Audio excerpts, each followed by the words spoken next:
1332 Yang Kaidi yang ketakutan. Jika memang begitu, He Tan melirik dingin sekali, aku benar-benar penasaran, bagaimana kalian, binatang esensi api, akan memusnahkan sekte wilayah utara kami. Dengan cara apa, kalian akan memusnahkan sekte wilayah utara kami? Inilah konfrontasi yang sesungguhnya. He Tan sekarang berkonfrontasi secara terbuka. Tepat ketika semua orang mengira leluhur Hedu akan marah tentang ini, tetapi yang mengejutkan, leluhur Hedu masih belum meledak, meskipun dia dapat dengan jelas merasakan api kemarahan Qi menyala dengan ganas, tetapi leluhur Hedu tidak marah. Bahkan, leluhur Hedu memilih menundukkan kepalanya lagi. Minta maaf. Hedu tidak menjelaskan apapun, langsung memerintahkan binatang esensi api di bawah tangannya, dan berkata dengan dingin. Leluhur, binatang esensi api di bawah tidak tahan, biarkan mereka tunduk pada manusia, tunduk pada orang-orang dari sekte wilayah utara. Apa yang terjadi pada Hedu, nenek moyang mereka biasanya tidak seperti ini. Apa, kau tidak mendengarkan kata-kataku? Ketika Hedu mengatakan ini dengan dingin, auranya juga bergejolak hebat, memberikan tekanan yang mengerikan pada semua orang di sekitarnya. Ketika binatang esensi api di bawah merasakan tekanan kuat ini, mereka semua terkejut dan berkeringat, dan mereka tidak berani menentang lagi, satu demi satu berkata, kami salah, sekte wilayah utara, kami hanya sombong. Kami berharap untuk dimaafkan oleh sekte wilayah utara. Pemimpin sekte He Tan, kami tahu kesalahan kami. Dalam sekejap, binatang esensi api ini meminta maaf satu demi satu, tidak berani menentang sedikit pun. Melihat ini, He Tan mengangguk, hatinya merasa sangat senang. Permintaan maaf semacam ini jauh lebih menyegarkan daripada 1 juta batu roh itu. Baiklah, kuharap kau ingat bahwa sekte wilayah utara kita tidak mudah untuk diganggu, pergilah saja. He Tan melambaikan tangannya. Ketika orang-orang dari binatang esensi api mendengar kata-kata ini, mereka akhirnya bergegas pergi, mereka tidak ingin tinggal di tempat yang merepotkan ini lagi. Lagi pula, mereka telah kehilangan muka di sini, dan tidak ada seorang pun yang ingin tinggal lebih lama. Dengan cara ini, di bawah pimpinan leluhur tua Hedu, pasukan besar binatang esensi api ini pergi dengan gagah berani. Banyak penonton masih tenggelam dalam aura dominan He Tan, dan beberapa tidak dapat melepaskan diri darinya. Pemimpin sekte He Tan benar-benar mendominasi, hari ini kami para junior telah melihatnya, ketika kami kembali, kami akan melaporkan masalah ini kepada leluhur master keluarga kami sebagaimana adanya, sekte wilayah utara memang merupakan model bagi kita manusia, kita harus menghadapi binatang iblis seperti ini. Beberapa perwakilan dari sekte divisi laut berdiri, masing-masing mencapai puncak alam bela diri surga, dan masing-masing berkata dengan hormat. Rasa hormat itu bukan karena kekuatan, melainkan dari hati. Pemimpin sekte He Tan memang seorang pemimpin yang berkualitas. Pemimpin sekte He Tan, kami belajar banyak hari ini. Banyak orang maju satu demi satu, memberikan penghormatan dengan tulus. He Tan benar-benar tidak menyangka bahwa awalnya ia hanya ingin membela Yang Chen dan mengucapkan kata-kata itu, tidak hanya ia benar-benar berhasil mengalahkan binatang esensi api, tetapi ia juga berhasil mendapatkan pengakuan dari begitu banyak penonton. Hal ini membuatnya merenung sejenak. Apakah binatang esensi api benar-benar menakutkan? Tampaknya tidak. Di hadapan pasukan besar manusia, binatang esensi api hanyalah macan kertas. Saat He Tan tengah merenung, pada saat ini, tim binatang esensi api pergi dengan malu, tiba di lokasi yang jauh dari sekte teritori utara. Baru setelah mereka tiba di sini, binatang esensi api ini berani bertanya dengan bingung, leluhur, hari ini kita hanya membiarkan sekte wilayah utara menjadi begitu sombong. Kekuatan kita jelas jauh lebih kuat daripada sekte wilayah utara, bagaimana kita bisa membiarkan sekte wilayah utara mengambil keuntungan sebesar itu dari kita?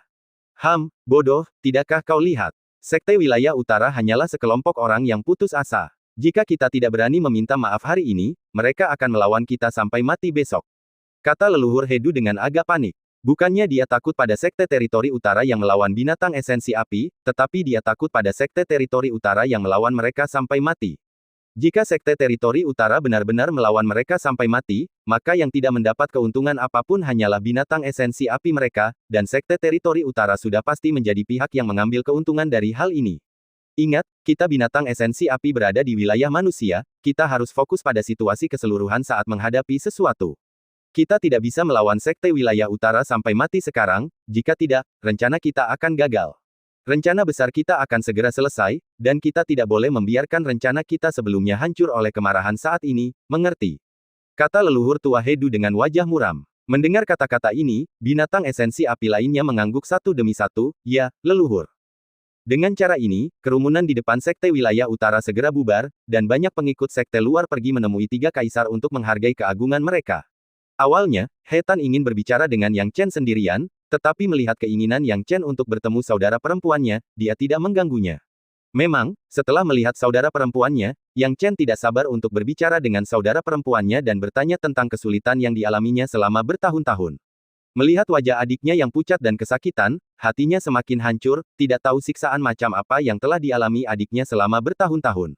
Bahkan sekarang, berdiri di depan Yang Kaidi, matanya penuh dengan kekosongan dan tidak ada fluktuasi. Guru puncak junior, apa yang terjadi padanya? Di kediaman, Qin Sueru bertanya dengan hati-hati, ekspresinya saat ini tidak berbeda dengan para penambang yang dulu bersama orang tuanya.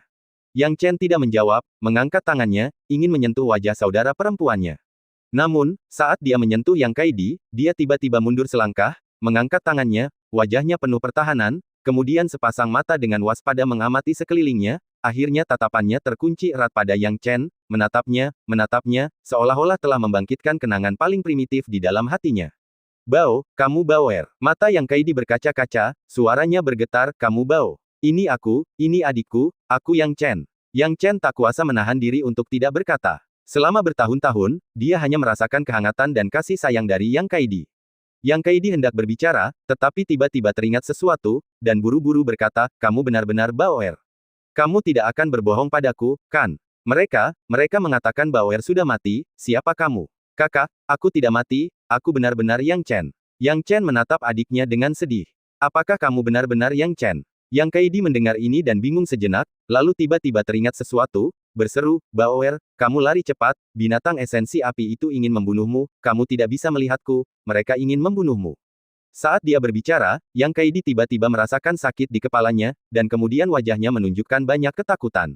Sekte itu hancur, semua orang mati, dan dialah satu-satunya yang dibawa pergi. Dia pikir semua orang sudah mati, dan mengira Yang Chen juga sudah mati. Bab 1333 memasuki lantai kedua. Kepalanya berdenyut-denyut dengan rasa sakit yang luar biasa. Dia tidak peduli seberapa banyak penderitaan yang telah dialaminya, tetapi dia takut pada orang-orang di sekitarnya, yang terperangkap dalam jurang rasa sakit yang dalam. Dia tidak ingin mengingat kenangan menyakitkan itu. Semua orang di sekitarnya dibantai oleh binatang esensi api. Bahkan sekte yang pernah berkuasa di daerah pegunungan utara pun benar-benar rentan terhadap serangan binatang esensi api. Yang Chen dapat melihat rasa sakit di hati Yang Kaidi, jadi dia buru-buru melangkah maju, memeluknya erat-erat, dan berkata, kakak, sekarang sudah baik-baik saja, semuanya baik-baik saja. Denganku di sini, tidak akan ada yang menyakitimu lagi. Tubuh halus Yang Kaidi bergetar saat dia merasakan kehangatan pelukan Yang Chen, perlahan-lahan menjadi tenang. Yang Chen tahu bahwa Yang Kaidi butuh waktu untuk menerima dan keluar dari ketakutannya. Selama hari-hari ini, dia tidak melakukan apapun selain menemaninya. Meskipun ada banyak pengunjung, Yang Chen menolak mereka semua, dan mendedikasikan waktunya yang berharga untuk keluarganya. Berkat usahanya akhir-akhir ini, rasa takut di hati Yang Kaidi telah berkurang sedikit. Pada saat yang sama, dia mengetahui tentang usaha dan pengalaman Yang Chen selama bertahun-tahun, mengetahui bahwa dia telah membangun tempat untuk dirinya sendiri di wilayah tengah. Selain itu, sekte wilayah utara, tempat Yang Chen berada, dapat menjamin keselamatannya. Yang Chen juga mengetahui tentang kejadian yang menimpa Yang Kaidi selama bertahun-tahun ini. Binatang esensi api tidak menyakiti Yang Kaidi karena kasihan padanya, tetapi hanya menahannya. Namun, ceritanya berbeda bagi yang lain, karena banyak orang menderita di tangan binatang esensi api. Yang Chen tahu bahwa situasi ini tidak dapat diperbaiki, tetapi dalam hatinya, dia bersumpah untuk membuat binatang esensi api menjawab hutang darahnya jika diberi waktu. Hari ini, Yang Chen terus menemani saudara perempuannya, membawanya ke taman belakang untuk melihat para wanita putri duyung menanam bunga-bunga spiritual dan rumput-rumput aneh. Apa ini? Yang Kaidi menatap gadis-gadis putri duyung itu dengan heran, karena dia belum pernah melihat makhluk setengah manusia dan setengah ikan seperti itu sebelumnya. Namun, setelah mengalami begitu banyak pasang surut dalam hidupnya, dia segera melupakannya. Yang Chen kemudian tersenyum dan berkata, ini adikku, semuanya. Kenapa kalian tidak saling berkenalan? Salam, Nona muda. Para putri duyung itu menunjukkan rasa hormat dan rasa ingin tahu dalam suara mereka. Beberapa dari mereka tidak mengenal Yang Kaidi, sementara yang lain pernah melihatnya sebelumnya, tetapi sudah lama sejak pertemuan terakhir mereka, dan mereka cukup penasaran. Melihat para putri duyung seperti ini, Yang Kaidi tentu saja menanggapinya dengan senyum cerah. Pada saat ini, senyumnya menjadi jauh lebih cerah, dan kabut di wajahnya telah sepenuhnya menghilang. Saat melihat para putri duyung itu, Yang Kaidi sepertinya teringat sesuatu, dan berkata dengan lembut, Yang Chen, kamu sudah tidak muda lagi. Sudah saatnya kamu mencari seorang gadis dan memulai sebuah keluarga. Kamu harus punya anak. Yang Chen ragu-ragu, aku belum menemukan yang tepat. Qin Sueru, pelayanmu, tidak buruk sama sekali. Dia sangat cantik, sungguh sayang jika dia menjadi pelayan. Kurasa dia juga punya banyak perasaan padamu. Kenapa kau tidak menikahinya saja? Gumam Yang Kaidi. Petik 2. Yang Chen terbatuk canggung dan buru-buru berkata, kakak, aku tidak terburu-buru. Apa maksudmu kau tidak terburu-buru? Keluarga yang kami hanya memiliki garis keturunanmu. Jika kau tidak terburu-buru, siapa yang seharusnya? Orang tuamu sudah lama mengatakan kepadaku bahwa kau harus meneruskan garis keturunan. Yang Kaidi melotot ke arah Yang Chen dengan tidak senang. Mendengar ini, Yang Chen tidak dapat menahan diri untuk tidak terdiam. Ia tidak pernah melihat kedua orang tuanya dalam hidup ini, dan ia tidak tahu di mana mereka berada. Seolah-olah mereka telah lama menghilang dari dunia ini. Ia tidak terlalu memikirkan hal ini, karena banyak orang tua di dunia yang menelantarkan anak-anaknya dan menjalani hidup mereka sendiri. Ia tidak memiliki perasaan khusus terhadap orang tuanya dan tidak terlalu peduli. Apa yang sebenarnya dia pedulikan adalah emosi saudara perempuannya. Saat ini, adiknya sudah keluar dari bayang-bayang dan suasana hatinya jauh lebih baik. Bagaimana mungkin dia menentang keinginan adiknya? Dia hanya bisa tertawa dan berkata, aku tidak akan mengecewakan adikku dalam beberapa tahun ke depan. Baiklah, kita tunda saja beberapa tahun lagi. Yang Kaidi juga tidak ingin menekan Yang Chen, tetapi dia terus bergumam, sayang, aku akan membuatkanmu angsa rebus hari ini. Pada saat yang sama, jauh di 36 daerah timur. Alam rahasia Qi Ungu. Dua sosok bergerak cepat melalui alam rahasia Qi Ungu. Setelah diperiksa lebih dekat, mereka tidak lain adalah Kaisar Agung Lin Guang dan Bai Yudi, bukan. Lin Guang dan Bai Yudi muncul bersamaan di alam rahasia Qi Ungu. Mereka saat ini berada di lantai pertama. Ada beberapa lapisan larangan dan pos pemeriksaan yang didirikan di depan alam rahasia Qi Ungu. Berkat kekuatan ilahi Anda yang luar biasa, kami dapat menyusup ke tempat ini tanpa terdeteksi, Lin Guang tertawa. Bai Yudi tetap tenang seperti biasa, berkata perlahan, berdasarkan bukti yang telah kita kumpulkan sejauh ini, kita hampir dapat memastikan bahwa binatang esensi api itu tidak baik. Sekarang, kunci untuk menarik kesimpulan terletak di alam rahasia Qi Ungu. Aku dapat merasakan aura yang menakutkan dari jauh yang membuatku merasakan bahaya dan rencana jahat yang besar. Lin Guang, saudaraku, kita harus ekstra hati-hati. Dengan penuh percaya diri, Kaisar Besar Lin Guang berkata, haha, dengan adanya saudara pembela sepertimu, aku merasa benar-benar tenang. Kehati-hatian adalah kunci keselamatan. Bai Yudi meninggalkan sepatah kata dan memimpin jalan. Keduanya telah menyelidiki di 36 daerah timur selama beberapa waktu, selama itu mereka menarik banyak kesimpulan dan hampir yakin mengenai niat jahat binatang esensi api.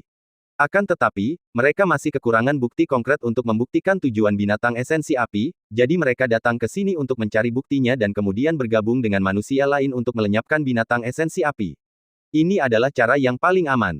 Namun saat mereka masuk lebih dalam ke alam rahasia Qi Ungu, Bai Yudi merasa makin gelisah.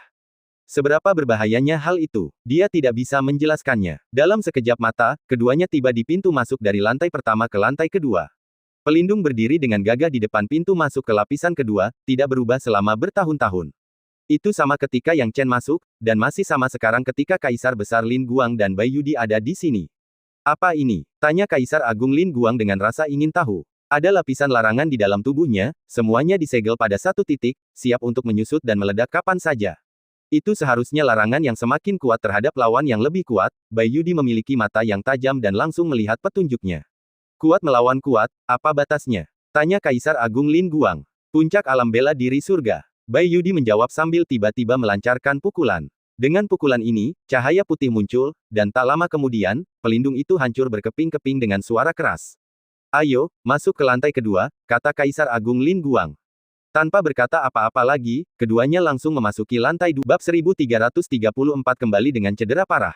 Saat mereka memasuki lantai kedua, kedua kaisar segera melepaskan jiwa mereka dan dengan hati-hati mengamati sekeliling mereka. Meskipun Lin Guang tidak mempermasalahkannya, Bai Yudi memiliki indera penciuman yang sangat tajam. Dia dapat dengan jelas merasakan bahwa sumber bahaya itu berasal dari lantai 2. Dengan pemikiran itu, sesampainya di lantai 2, dia tidak melewatkan satu sudut pun dan mulai mengamati sekelilingnya. Begitu jiwa mereka menyebar, alis Bai Yudi berkerut dan dia langsung berteriak, awas. Saat percakapan berakhir, tiba-tiba, tekanan yang mengejutkan turun dari langit, diikuti oleh tanda cakar emas, yang menghantam ke bawah. Saat tanda cakar itu mendarat, Bai Yudi dan Kaisar Besar Lin Guang dengan cepat bereaksi, masing-masing menggunakan metode mereka sendiri untuk menghindar sambil memperkuat pertahanan mereka. Tanda cakar emas itu memang besar dan kuat, tetapi Lin Guang dan Bai Yudi sama-sama merupakan master tingkat atas, jadi bagaimana mereka bisa begitu mudah tertipu? Tentu saja, dibandingkan dengan Bai Yudi, Lin Guang tampak sedikit lebih buruk. Meskipun dia bertahan melawan tanda cakar emas, wajahnya pucat, tampaknya telah menghabiskan banyak truki dalam prosesnya. Bai Yudi tetap tenang, sementara Lin Guang terkejut, tempat apa ini? Yang Chen berkata bahwa ini adalah tempat kebangkitan binatang esensi api, dengan berlalunya waktu bertahun-tahun, kemungkinan besar tempat ini telah menjadi tempat berkumpul rahasia mereka. Kami datang ke sini, menemukan beberapa rahasia mereka, jadi wajar saja jika mereka menargetkan kami. Karena kami sudah mulai bertindak, tidak ada gunanya bersembunyi. Saya yakin bahwa karena Anda sudah mulai, Anda tidak benar-benar ingin bermain petak umpet dengan kami, bukan? Bai Yudi berkata dengan dingin. Lin Guang terkejut ketika mendengar kata, semua orang. Mungkinkah ada lebih dari satu orang yang bersembunyi dalam kegelapan? Begitu Bai Yudi selesai berbicara, suara tawa yang keras terdengar, bergema terus-menerus hingga beberapa suara kuat muncul dan akhirnya berhenti. Suara-suara kuat ini beragam, sebagian kecil dari mereka merupakan binatang esensi api, dan bagian yang lebih besar merupakan campuran berbagai klan utama dalam klan binatang iblis. Akan tetapi, kesamaannya adalah bahwa semua binatang iblis tersebut telah mencapai tingkat kaisar, sekurang-kurangnya memiliki tahap pelat roh dari kultivasi seni bela diri. Melihat ini, Kaisar Agung Lin Guang langsung terkesiap. Ada lebih dari selusin tokoh tingkat kaisar yang hadir. Apa sebenarnya yang terjadi? Pada saat ini, telapak tangan Lin Guang berkeringat, dan mereka kalah jumlah 2-1. Bagaimana mereka bisa bertarung? Dia ingin melarikan diri, tetapi karena tahu itu tidak akan mudah, dia dengan berat hati menenangkan dirinya. Menurut binatang esensi api, ada 4 master tahap demigod dalam ras manusia, 2 di antaranya dalam keluarga kerajaan, 1 wanita, dan yang lainnya adalah Bai Yudi dari keluarga Bai. Jika tidak ada kecelakaan, Anda seharusnya Bai Yudi, ahli nomor 1 di 42 prefektur barat ras manusia. Seekor binatang iblis raksasa dan kekar yang tingginya puluhan kaki berdiri. Binatang iblis ini bentuknya menyerupai banteng raksasa dan merupakan setan sapi. Bai Yudi juga memiliki banyak pengalaman, dan setelah melirik penampilan iblis sapi ini, dia berkata dengan dingin, banteng dewa raksasa, binatang iblis yang berada di peringkat 30 teratas dalam peringkat kekuatan pertempuran iblis. Kamu masih seorang dewa, tampaknya konspirasi binatang esensi api itu nyata. Oh, kalian manusia ternyata menyadari sesuatu. Hedu terus mengatakan kepadaku bahwa rencana besarnya sama sekali tidak terdeteksi oleh manusia, tetapi sepertinya kalian hanya membodohi diri sendiri. Aku tidak menyangka kalian menyadarinya. Raksasa Gadbul menyeringai dan tertawa. Lin Guang gelisah, bagaimana bisa begitu banyak binatang iblis muncul di sini tanpa tanda apapun. Saya merasakan fluktuasi susunan teleportasi di sini, yang seharusnya memiliki lebih banyak binatang iblis yang terus-menerus berteleportasi masuk, tetapi itu menghabiskan sejumlah besar batu roh dan waktu untuk membimbing mereka. Tampaknya binatang esensi api menggunakan penundaan waktu di alam rahasia Ki Ungu untuk membangun susunan teleportasi, yang dimaksudkan untuk memindahkan sebagian kekuatan tempur binatang iblis ke sini, dan akhirnya menghancurkan susunan roh pelindung dari dalam dan luar.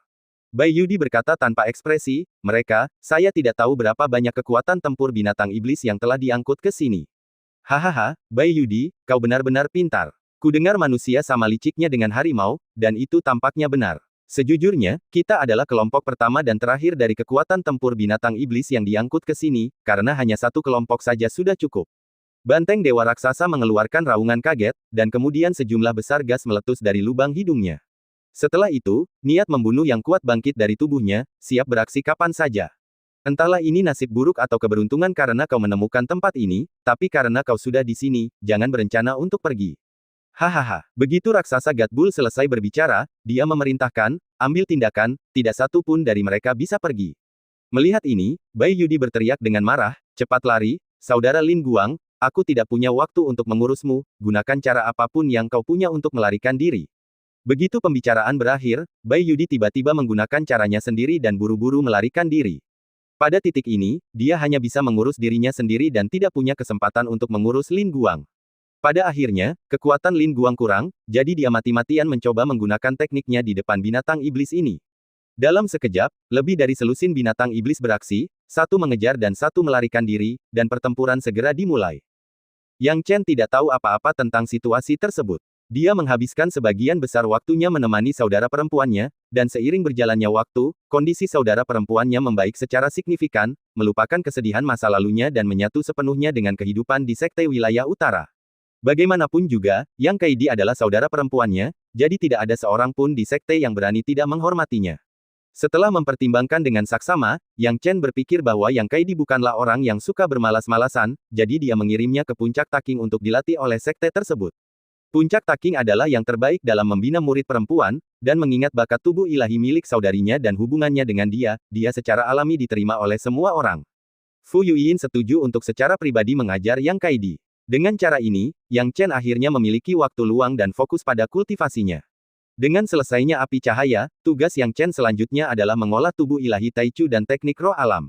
Ia memurnikan berbagai zat logam dan sejumlah besar material kayu sambil mengolah teknik roh alam dan tubuh ilahi Taichu, perlahan-lahan meningkatkan levelnya.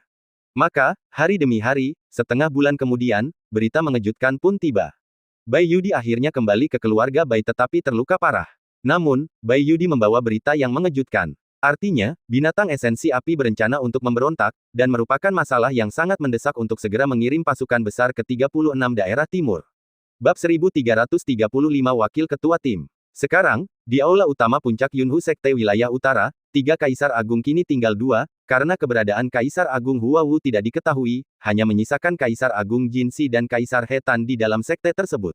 Sementara itu, para murid dari berbagai puncak berdiri dengan hormat di dekatnya, berdiskusi satu sama lain, tidak mampu menenangkan emosi mereka. Yang Chen juga hadir, setelah menerima berita itu, ia langsung mengikuti tim puncak Changlin. Sesampainya di sana, ia mendengar Kaisar Agung membicarakan tentang kembalinya Bai Yudi dengan luka parah dan rencana binatang esensi api. Mendengar berita tersebut dari mulut para kaisar besar, tak seorang pun yang dapat duduk diam lagi. Yang Chen memiliki banyak pertanyaan di dalam hatinya, tetapi dia tidak terburu-buru untuk menanyakannya. Sebaliknya, orang lain bertanya. Seorang tetua dari puncak Yunhu tidak dapat menahan diri untuk bertanya, "Pemimpin sekte, apakah maksudmu binatang esensi api bermaksud untuk memicu perang besar antara binatang iblis dan manusia?" "Saya khawatir begitu, dan sulit untuk mengatakan seberapa jauh rencana mereka," desah Hetan.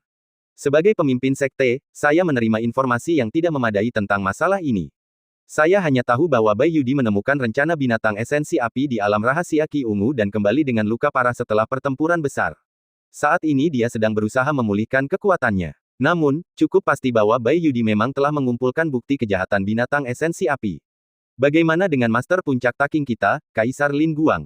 Fu Yuying bertanya dengan cemas. Lin Guang dan Bai Yudi pergi bersama untuk menyelidiki 36 daerah timur.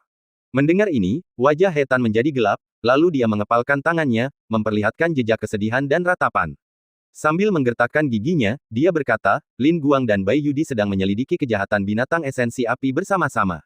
Karena sebuah kecelakaan selama penyelidikan mereka, Bai Yudi kesulitan menghadapinya meskipun dia kuat, jadi dia menghabiskan kekuatan 9 sapi jantan dan 2 harimau hanya untuk melarikan diri. Lin Guang, di sisi lain, kehilangan lebih banyak kekuatannya di tempat dan meninggal." Apa? Setelah kata-katanya berakhir, seluruh sekte wilayah utara menjadi kacau balau. Di mata banyak orang, Kaisar Agung tidak terkalahkan. Bahkan jika mereka dikalahkan, kematian sama sekali tidak mungkin. Namun, sekarang, Lin Guang telah meninggal, dan salah satu Kaisar Agung sekte mereka telah tumbang. Khususnya para murid puncak Taking, mereka hampir roboh ke tanah, dan hanya beberapa tetua yang bisa berdiri tegap. Lin Guang adalah guru puncak mereka, tulang punggung puncak Taking mereka. Kemudian, Wang Tong dan yang lainnya juga bertanya dengan rasa ingin tahu, bagaimana dengan guru puncak Changlin kita, Kaisar Agung Huawu? Karena Lin Guang telah jatuh, tentu saja mereka khawatir. Lagi pula, bahkan Wang Tong, utusan itu, tidak tahu tentang kepergian Kaisar Besar Huawu. Jangan khawatir tentang Huawu. Begitu rencana pemberontakan binatang esensi api keluar, keluarga kerajaan telah mengorganisasi ekspedisi untuk mengumpulkan pasukan dari segala arah untuk menyerang klan Tu Wolf dan klan binatang esensi api. Kita akan berurusan dengan kedua kekuatan ini terlebih dahulu. Hetan mengepalkan tinjunya. Mendengar ini, Yang Chen secara bertahap memahami situasinya. Tidak heran leluhur Hedu begitu sabar. Tampaknya leluhur Hedu telah merencanakan rencana besar secara diam-diam, itulah alasan sebenarnya mengapa dia tidak berani menghadapi sekte wilayah utara secara langsung. Di sisi lain, orang-orang di puncak Taking adalah yang paling berduka. Karena kematian Lin Guang, mata Fu Yuying memerah saat dia berdiri dengan susah payah, sambil bertanya dengan terisak, "Pemimpin sekte, apa yang harus kami, sekte wilayah utara, lakukan sekarang? Tolong beri kami petunjuk." Menurut Bai Yudi, target utama binatang esensi api adalah susunan roh pelindung. Keluarga kerajaan telah mengumpulkan pasukan untuk pergi ke 36 wilayah timur. Namun, ini adalah peristiwa besar bagi semua manusia. Jika binatang iblis menerobos susunan roh pelindung, semua kekuatan di wilayah manusia kita tidak akan dapat melindungi diri mereka sendiri. Oleh karena itu, sekte wilayah utara kita juga harus mengirimkan tim untuk pergi ke 36 wilayah timur terlebih dahulu. Tim ini akan dipimpin oleh Jin Si sendiri. Mereka yang bersedia pergi dan berkontribusi pada perjuangan manusia, melangkah maju dengan berani, kata Hetan. Begitu suaranya berakhir, beberapa murid dari puncak Taking melangkah maju. Fu Yuying dan Su Yao ada di antara mereka, jelas-jelas dilanda kemarahan atas kematian Kaisar Lin Guang. Di mata mereka, Lin Guang adalah guru dan keluarga mereka. Dengan kematian Lin Guang, mereka menjadi musuh bebuyutan dengan binatang iblis. Apakah kamu yakin ingin memikirkannya? Jika kamu pergi ke 36 daerah timur sekarang, itu berarti jika perang antara binatang iblis dan manusia pecah lagi, tempat itu akan menjadi tempat yang paling berbahaya. Jika kamu pergi ke sana, kamu bisa mati kapan saja. Kematian Lin Guang telah membunyikan bel peringatan bagi kita, dalam perang ini, bahkan Kaisar Agung pun bisa jatuh, dan nyawa mereka yang berada di alam bela diri surga bahkan lebih tidak berarti, Hetan mengingatkan mereka lagi. Namun, Fu Yuying dan yang lainnya tetap teguh. Pemimpin sekte, apa bedanya pergi sekarang dan pergi nanti? Seperti yang kau katakan, jika perang pecah, semua kekuatan di wilayah manusia tidak akan mampu melindungi diri mereka sendiri. Akan lebih baik bagi kita untuk pergi ke sana terlebih dahulu, untuk memberitahu binatang iblis tentang kekuatan kita, seorang tetua dari puncak Taking berdiri dan berteriak. Bagus, sangat bagus. Lin Guang memang layak menjadi salah satu kaisar agung sekte wilayah utara, membimbing murid-murid yang luar biasa. Bahkan para wanita tidak lemah dalam menjaga gengsi sekte. Siapa di antara kalian yang ingin memimpin? Kaisar Hetan bertanya. Setelah mendengar perkataan itu, sebagian besar murid dan tetua mundur. Hanya sedikit yang memiliki keberanian seperti Fu Yuying dan yang lainnya. Mereka merasa bahwa Fu Yuying dan yang lainnya hanya berkepala panas karena kematian Lin Guang, tetapi mereka tidak seperti itu. Pada saat ini, amarah Hetan sedang membara, dan hendak meledak ketika Yang Chen tiba-tiba membungkuk, junior bersedia pergi bersama. Hah? Hetan menatap Yang Chen dan bertanya, Yang Chen, apakah kamu yakin tentang ini? Setelah sebelumnya memperingatkan orang lain, dan sekarang memperingatkannya sekali lagi, kata-kata Hetan sudah cukup untuk memperjelas niatnya. Dia tidak terlalu mendukung kepergian Yang Chen, karena Yang Chen masih muda dan belum berpengalaman, lebih merupakan bakat muda daripada seseorang yang akan terjun ke medan perang. Namun, Yang Chen berkata dengan tegas, pemimpin sekte, aku telah melihat terlalu banyak pembunuhan selama bertahun-tahun ini, dan aku bukan lagi anak kecil. Selain itu, aku sangat mengenal lingkungan geografis 36 wilayah timur. Jadi, kehadiranku dalam tim dapat membawa banyak keuntungan bagi tim sekte wilayah utara kita. Mendengar perkataan Yang Chen, Hetan tidak dapat membantah, dan setelah berpikir sejenak, dia berkata, baiklah, Yang Chen, berhati-hatilah. Kamu dan Fu Yuying akan ditunjuk sebagai wakil ketua tim, dengan Jin Si sebagai kapten. Berhati-hatilah sepanjang jalan. Setelah misi selesai, aku akan memberi hadiah kepada kalian berdua dan mencalonkan kalian berdua sebagai kandidat ketua sekte. Kandidat ketua sekte-sekte wilayah utara kita haruslah seseorang yang memiliki darah dan keberanian. Perkataannya, baik sengaja maupun tidak, bagaikan tamparan di wajah banyak orang di sekitarnya, menyebabkan mereka yang tidak secara aktif melangkah maju menjadi berkeringat malu.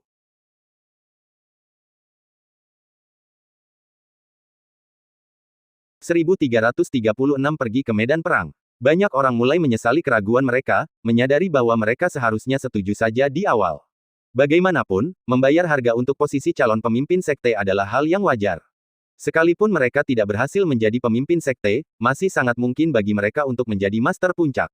Siapa yang tidak ingin menjadi master puncak dan berdiri di atas yang lain? Itu adalah posisi tingkat kaisar, dan mereka adalah bakat utama yang dibina oleh sekte wilayah utara. Namun sekarang, mereka telah kehilangan kesempatan. Baik, Yang Mulia, Yang Chen tidak terlalu peduli dengan posisi wakil ketua tim, dia hanya ingin menyumbangkan usahanya untuk sekte wilayah utara. Namun, banyak orang yang memandangnya dengan rasa iri, bahkan ada yang iri, seperti Yuan Fei, ayah Yuan Cheng. Baiklah, siapa lagi yang ingin bergabung? Hetan bertanya lagi. Kali ini, tanggapannya jauh lebih kuat dari sebelumnya. Banyak orang yang mengajukan diri, berharap untuk menerima penghargaan yang terkait dengan posisi calon pemimpin sekte, atau bahkan sekadar kompensasi. Tetapi peluang sering kali cepat hilang dan sulit diraih. Ketika lebih dari selusin orang mengajukan diri lagi, Kaisar Hetan tidak lagi bersikap santai. Ia berkata langsung, baiklah, kalian semua maju ke depan. Saat orang-orang itu melangkah maju, Kaisar Hetan bahkan tidak melihat ke arah mereka sebelum bertanya, ada orang lain. Hal ini membuat kelompok seniman bela diri alam bela diri surgawi merasa kecewa. Mereka mengira akan menerima beberapa hadiah, tetapi Kaisar Hetan sama sekali tidak menyebutkan hadiah apapun. Hal ini menyebabkan banyak orang yang tadinya berpikir untuk melangkah maju, menyerah pada gagasan itu. Hetan, yang telah hidup selama bertahun-tahun, tahu apa yang dipikirkan orang-orang ini. Sambil mendengus dingin, dia berkata, satu tim harus terdiri dari setidaknya 500 orang. Karena kalian tidak ingin maju, aku akan memilih mereka sendiri. Puncak Yunhu, Yuan Fei, He Kui, Zhang Tan, Ning He, Luo Pingchen. Dengan cara ini, He Tan menunjuk satu orang pada satu waktu. Untuk puncak Yunhu, ia menyebutkan nama mereka secara langsung, sedangkan untuk puncak lainnya, ia memilih berdasarkan tingkat kultivasi mereka. Dalam waktu singkat, ia telah menunjuk ratusan orang. Banyak dari orang-orang ini yang agak malu. Ketika datang ke peperangan, sangat sedikit yang benar-benar mengajukan diri untuk berpartisipasi. Efisiensi para tetua alam bela diri surgawi ini bahkan lebih rendah daripada para murid alam bela diri bumi muda yang telah pergi untuk mendukung 42 wilayah barat. Para murid alam bela diri bumi itu masih memiliki rasa antusiasme yang kuat. Banyak seniman alam bela diri surgawi yang lebih tua telah lama kehilangan semangat mereka. Sangat berbahaya bagi seseorang untuk kehilangan semangatnya. Bahkan ketika perang mendekat, orang-orang ini hanya memikirkan kepentingan mereka sendiri dan melupakan orang lain. He Tan mengetahui hal ini dengan sangat baik, itulah sebabnya dia sangat patah semangat. Awalnya dia mengira tidak akan ada orang seperti itu di Sekte Wilayah Utara, tetapi ternyata tidak demikian.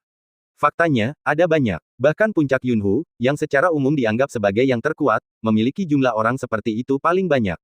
Sebagai perbandingan, puncak Changlin yang secara tradisional lebih lemah justru tampil lebih baik. Kalian semua, berdiri tegak. He Tan, dengan sikap yang mengesankan, menunjuk ratusan orang dan melepaskan auranya, menekan pikiran pemberontakan yang mungkin mereka miliki. Dengan ekspresi dingin, He Tan menyapukan pandangannya ke arah mereka dan bertanya, saya tahu beberapa dari kalian tidak senang dan tidak mau mengambil risiko seperti itu. Namun, izinkan saya menjelaskan ini, tidak ada pengecut di antara para pengikut Sekte Wilayah Utara. Jika kalian tidak mau berjuang untuk Sekte, maka segera pergi. Menurut aturan Sekte, siapapun yang dikeluarkan harus dipotong lengannya dan fondasinya dihancurkan. Ketika percakapan itu berakhir, banyak murid penatua yang sebelumnya tidak antusias menjadi gemetar. Jika monster dan manusia berperang, setiap orang punya tanggung jawab untuk bertindak. Tidak ada yang bisa diampuni. Sudah cukup, kita akan berkumpul di sini lagi malam ini. Mereka yang sudah mendaftar dan mereka yang dipilih olehku tidak boleh terlambat. Untuk saat ini, kalian semua bisa kembali untuk mempersiapkan diri. He Tan berkata dengan tegas. Setelah mengucapkan beberapa patah kata lagi, He Tan membubarkan para pengikutnya, yang pun berhamburan satu demi satu. Terutama ratusan orang terpilih, yang tidak berani menunda dan bergegas kembali untuk bersiap. Yang Chen tidak terkecuali. Ketika dia kembali, Qin Sueru dan Yang Kaidi sedang berada di kediaman mereka. Tampaknya mereka berdua menyadari krisis binatang iblis. Qin Sueru khawatir dan tidak berani berbicara, sementara Yang Kaidi tidak terlalu peduli dan bertanya langsung kepada Yang Chen, apakah kamu berencana untuk pergi ke medan perang? Kudengar binatang iblis akan menyerang.